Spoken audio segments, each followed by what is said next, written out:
Kaixo, nire horian naz, Zentro Estilinen nago lanian, ikerlari tekniko bezala. Lanian erabiltzen duten programa dira diseinuko programa batzuk. Gero bertan hemen dugu impresora 3D bat, bertan diseinatutako pieza hemen produktu final bezala agertzen da.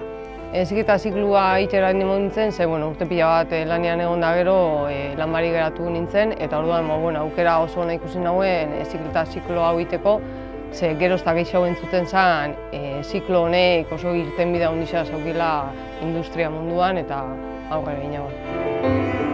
Gehien gustatzen jateana lanetik da diseinuko programakin ibiltzea, bertan diseinatzen dena, produktu finala ikustea oso aberasgarria da eta horretaz gain egunero gauza ezberdinak izaten dira.